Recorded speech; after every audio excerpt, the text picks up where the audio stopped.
दोस्तों खेसारी लाल यादव का आज एक गाना रिलीज हुआ है। गाने का नाम है दोस्तों रंगबाज। जब से गाना रिलीज हुआ है दोस्तों गाने पर तो अच्छा खासा व्यू जा रहा है, लेकिन कई लोग गाने को सुन रहे हैं तो बोल रहे हैं ये गाना चोरी का है। तो दोस्तों आज के हम इस वीडियो में बताएंगे कि सच्चाई क्या है, गाना किसका है, आखिर गाना कौन चोरी किया है। उससे पहले बता दो, अगर आप लोग अभी तक चैनल को सब्सक्राइब नहीं किए हैं तो जल्दी से कर लीजिए।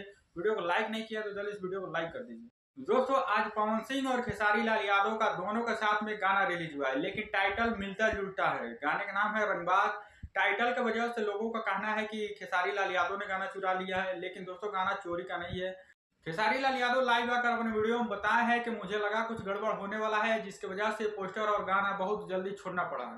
नमस्ते प्रणाम। और हम लोग एक्चुअली गाना छोड़ रहे हैं 7 बजे, 7:30 बजे, क्योंकि रंगबाज जिस गाने का नाम है। और मुझे लगा जब थोड़ा सा गड़बड़ हो गया है, वो बहुत पहले मैंने उस पोस्टर देखने के बाद मुझे लगा जो शायद कुछ गड़बड़ हो गया है, इसलिए मुझे छोड़ना पड़ रहा है। गाना आज का नहीं है, गाना चुनाव से पहले शूटिंग हो गया था, रिकॉर्डिंग भी हो गया था, लेकिन चुनाव के बाद इस गाने को रिलीज किया जा रहा है। वो भी पता चला कुछ गड़बड़ है, इसके बाद से इस गाने को जल्दी इस गाने को रिलीज किया गया। दोस्तों गाना का टाइटल बस मैच हो रहा है, लेकिन गाना सेम नहीं है, गाने का म्यूजिक भी अलग है।